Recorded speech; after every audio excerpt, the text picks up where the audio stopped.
Russia's S-400 SAM isn't as good as Putin thinks it is. Russia's S-400 surface-to-air missile system can't defend nearby Russian forces, and they also can't defend themselves. So is the S-400 a triumph of marketing over reality? Hey friends, Wes here. Today we're unpacking one of the most overhyped pieces of Russian military hardware, the S-400 Triumph, or as it's affectionately known in NATO circles, the SA-21 Growler. Spoiler alert, it's more Growler than Triumph, and not in the cool tiger on the hunt kind of way. Think more growling stomach after bad borscht. So let's kick things off with a quick look at some hard numbers.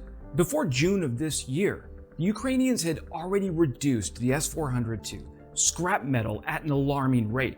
Analysts at Oryx confirmed the destruction of 2 S-400 command posts, 4 radars, and 16 launchers.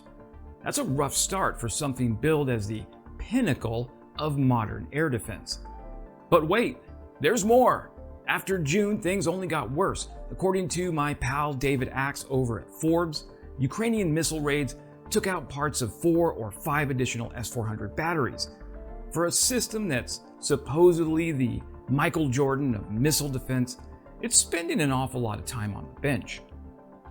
Ironically, the S-400 boasts anti-missile capabilities. Let me rephrase that. Allegedly boasts anti-missile capabilities. In reality, it appears incapable of defending nearby forces or, as I mentioned, even itself. If the S-400 were a movie, it'd be called Failure to Launch. Russia markets the S-400 as a masterpiece of air defense engineering. Capable of engaging everything from stealth fighters to ballistic missiles at ranges of up to 400 kilometers. Sounds impressive, right? If only it lived up to the brochure. For example, stealth aircraft from the US Air Force have reportedly strolled through the S-400's supposed no-fly zone like they were taking a casual walk in Gorky Park. This isn't just conjecture. I heard it straight from fellow radar techs during an AWACS reunion. Side note, if you've never been to one of those, imagine a room full of people debating radar cross-sections and Doppler effects over cheap beer. And then there's the much publicized failure of the S-400 in Ukraine. Ukrainian drones have flown hundreds of kilometers into some of Russia's most heavily defended airspace, striking air bases with embarrassing regularity. As Ian Williams from the Center for Strategic and International Studies puts it, quote, "They seem to have struggled against storm shadows and ATACMS, particularly in Crimea." Translation? The S-400 is about as effective as a screen door on a submarine. From 1950 to 1990, the Soviets spent approximately $400 billion developing and maintaining an extensive air defense network. Much of these funds were spent investing in technology that could compete with increasing NATO fighter bomber capabilities. What I'm saying is, the Russians used to be good at air defense. The US always made better aircraft. It was simply an arms race that the Soviets decided early on they didn't want to participate in. Rather than go down the stealth aircraft road, the Soviets and later the Russian Federation chose instead to build interceptors and SAM launchers that were capable, at least in theory, of downing advanced NATO planes. The subsequent shootdown of Francis Gary Powers and his U-2 spy plane in 1960, while flying over Soviet airspace, was the wake-up call for US leaders that the Russians might indeed have a knack for air defense. But the big question is this: is the S-400 the antidote to US's stealth-centric air warfare strategy, or is it an example of Russian military hardware whose capabilities have been exaggerated through strategic disinformation campaigns? Well, the truth is hard to find thanks to Russia's deliberate secrecy of the S-400 operational history and performance metrics, particularly in combat scenarios where its effectiveness has been more speculative than definitive. Diving into the genesis of the S-400 reveals a development journey that likely commenced in the 1980s, though it only became public knowledge in 1993, post-Soviet Union dissolution.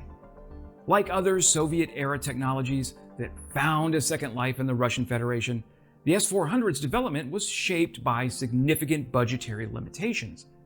The truth is that 70 to 80% of the S-400's components are hand-me-downs from its predecessor, the S-300.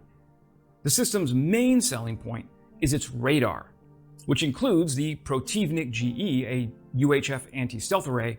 It's supposed to detect and track low observable aircraft like the F-35 and the F-22. But there's a big difference between spotting a stealth fighter and actually locking onto it with a missile. It's like seeing Bigfoot.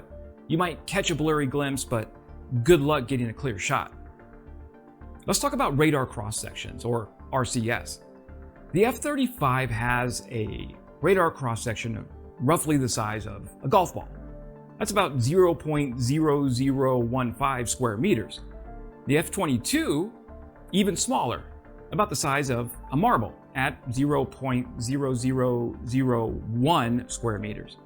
For comparison, the F-117 Nighthawk, the US Air Force's first stealth aircraft, has a radar cross-section about the same size as my gigantic constitutional law textbook.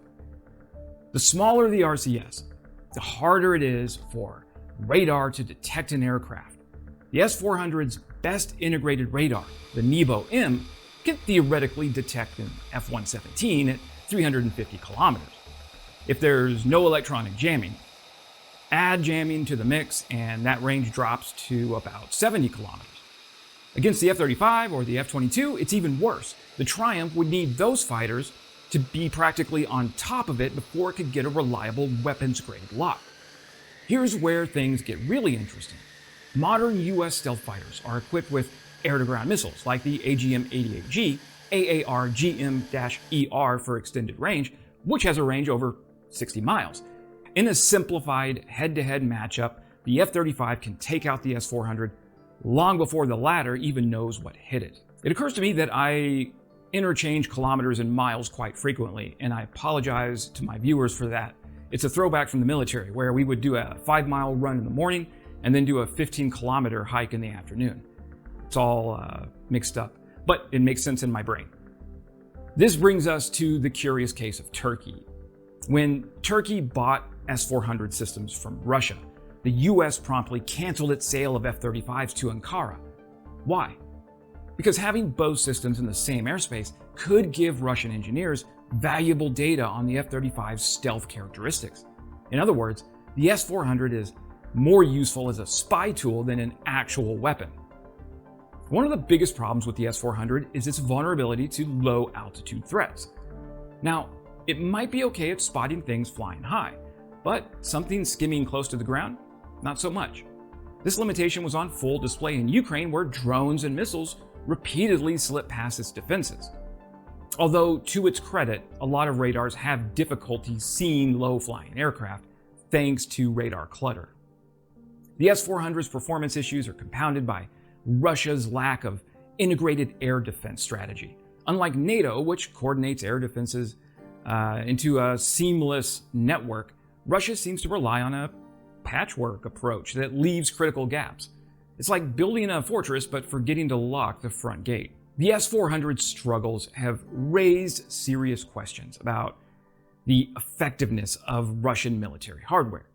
Sure, it might perform well in controlled environments or against less sophisticated adversaries, but against NATO-level threats, it's clear the Triumph is more bark than bite.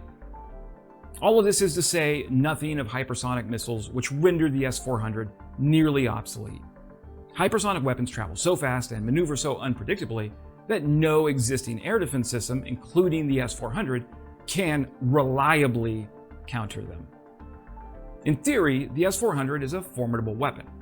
In practice, it's a shining example of Russian military overpromise and underdeliver. Its failures in Ukraine, combined with its inability to counter modern stealth technology, make it clear that the Triumph is more myth than reality. That's it for today, team. I've noticed that 90% of my viewers are not subscribed, so let me tell you why subscribing helps me out.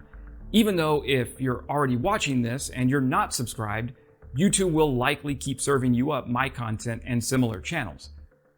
Marketers who participate in brand sponsorships go by the size of a channel's audience before reaching out. And those sponsorships are critical to keeping this channel alive and healthy. Channels with a larger subscriber base can command larger sums of money, even though subscribers, in my opinion, aren't the best metric. Views are much better. Anyways, subscribe if you're not already, because no BS, it directly allows me to keep making this content. And stay frosty, friends. As always, glory to Ukraine, glory to the heroes. Slava Ukraini.